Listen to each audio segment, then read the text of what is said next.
On ne nous dit pas tout à l'église. On ne nous prêche pas des choses que nous sommes censés savoir. Et ça fait de nous des ignorants. Il y a certaines choses qu'on n'a pas conscience, qu'on n'a pas connaissance.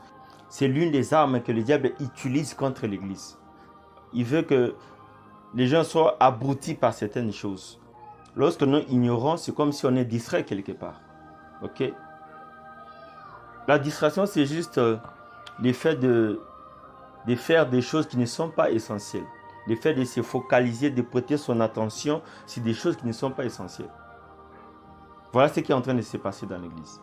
Aujourd'hui, à l'église, on nous prêche tout, sauf ce qui est essentiel, sauf ce qu'on est censé connaître par rapport au temps que nous nous retrouvons. Et comme conséquence, aujourd'hui, tu peux voir à l'église quelqu'un qui a fait 20 ans de la foi chrétienne, a fréquenté des différentes églises par-ci, par-là. Mais quand tu lui demandes c'est quoi le millénium, en fait, il ne sait pas c'est quoi le millénium. Il n'a aucune connaissance sur ces choses-là. Quelqu'un qui fait autant d'années à l'église, il ne sait pas qu'il y a un prophète de Dieu dont Dieu lui a révélé presque ce que j'ai pu appeler le calendrier de l'humanité. Ok? Dans les 70 semaines de Daniel. Les gens ne connaissent pas ces choses-là. Certaines personnes, ils croient que le paradis, c'est au ciel. Quelqu'un, il ne sait pas c'est quoi l'enlèvement. On ne connaît pratiquement rien sur l'enlèvement. On ne sait pas c'est quoi la bête et ses cornes que la Bible parle. On est ignorant de ces choses-là. Quand quelqu'un entend ces choses-là, il dit, mais c'est quoi ça? Les gens sont étonnés. Oh, ces choses, ça se trouve dans la Bible. C'est écrit dans la Bible. On n'a aucune connaissance sur les livres prophétiques. Or, ça parle du temps où nous sommes arrivés. Ça donne avec assez de détails. La Bible nous parle avec assez de précision pour connaître les temps que nous sommes. Et ces choses-là, ça se trouve dans la Bible. Mais les prédicateurs nous enseignent pas. C'est pourquoi ces gens-là, ils ont juste fait un choix de ne pas parler de ces choses-là, de ne pas enseigner aux enfants de Dieu de ces choses-là. C'est vrai que certaines choses sont très difficiles, ça il faut le reconnaître dans les livres prophétiques, mais si on n'a pas la volonté de les enseigner, alors ça sera encore plus compliqué. Et comme conséquence, l'Église restera ignorante. Moi, personnellement, avec les dizaines des années que j'ai eu à fréquenter des églises par-ci, par-là, personne ne me l'a appris. Les livres prophétiques, Ézéchiel, Daniel, Apocalypse, en fait, je l'ai appris, mais en dehors de l'église. Ok? Par des recherches et à l'aide du Saint-Esprit que j'ai compris certaines choses. Personne ne me l'a appris à l'église. C'est ce qui fait encore plus mal. Ce que nous devons savoir, c'est que le Seigneur est à la porte. Il n'y a plus de temps. Les livres prophétiques nous parlent clairement de ces choses-là, avec les signes. On n'a plus de temps. Et si nous sommes incapables de comprendre ces choses, si l'Église ne comprenne pas ces choses-là, bien aimés, nous sommes tous voués à la perdition. Nous serons perdus et notre existence sur terre, ça sera un vrai gâchis. C'est écrit noir sur blanc dans la Bible. L'enlèvement est une réalité. C'est parmi le plus grand événement que l'Église nous attendons jusqu'à ce moment ici. C'est une réalité. Moi, Dieu m'a fait grâce de voir certaines choses qui devaient se passer. Bien aimé, c'est extraordinaire. C'est la vérité. J'ai vu Dieu des paniques, la désolation, le pleur, l'aigrissement des dents qui va se passer ces jours. Très bientôt, bien aimé. Où serions-nous? C'est quoi notre sort? Parce que si nous comprenons ces choses-là, nous allons changer notre manière de marcher. Nous allons marcher dans une certaine façon. Moi, je pense que le temps est arrivé qu'à l'église, qu'on puisse ôter les voiles qui sont sur nos yeux. Qu'on puisse enlever ces voiles-là d'ignorance. Qu'on puisse nous enlever ces voiles-là de manque de connaissance de certaines choses. En fait, que nous puissions voir c'est quoi la réalité. Que Dieu puisse nous faire grâce pendant ce moment ici, que les serviteurs qui viennent avec les messages prophétiques, qu'on puisse nous faire comprendre certaines choses. La Bible dit que ces jours-là, lorsque le Fils de l'homme, il viendra de la nuée, tout œil le verra. Au lieu de se lamenter, au lieu d'être surpris pour ces jours-là, mieux vaut commencer à se préparer dès maintenant. Nous devons toujours anticiper les choses à partir de maintenant. Et c'est l'une des responsabilités de l'Église. C'est l'une des responsabilités des prédicateurs, les gens qui ont l'appel dans les ministères, les ministres de Dieu. Nous devons parler à l'Église. Parce que la parole de Dieu est une lampe, comme la Bible dit.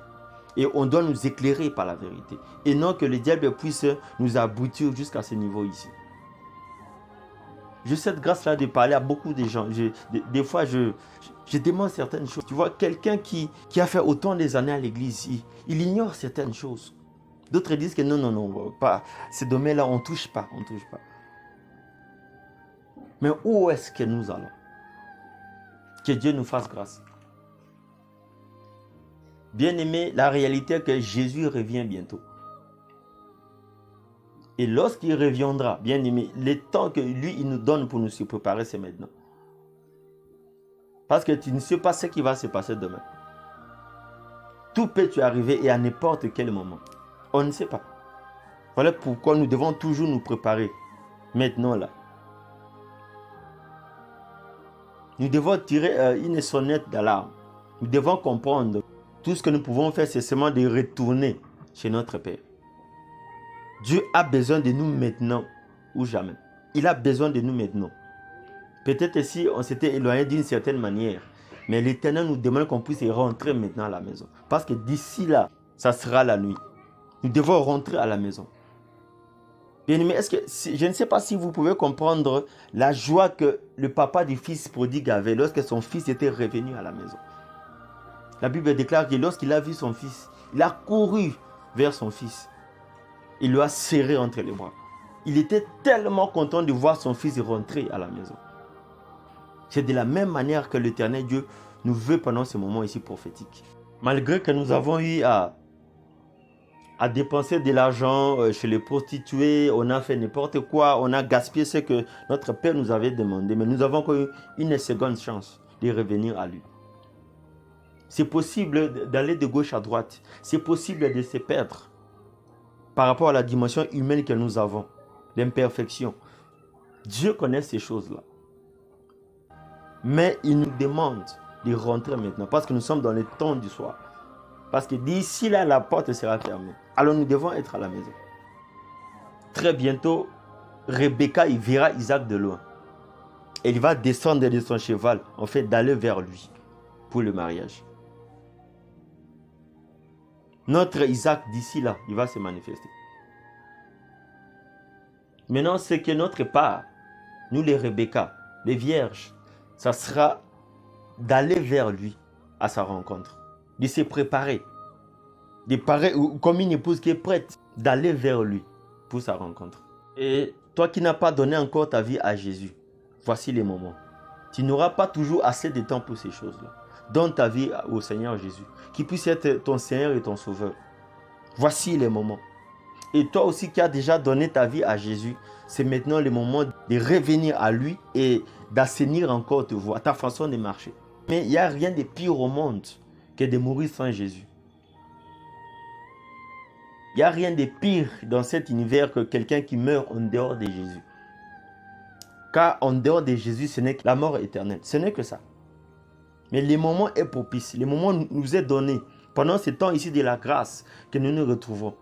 Que des gens puissent donner leur vie au Seigneur Jésus.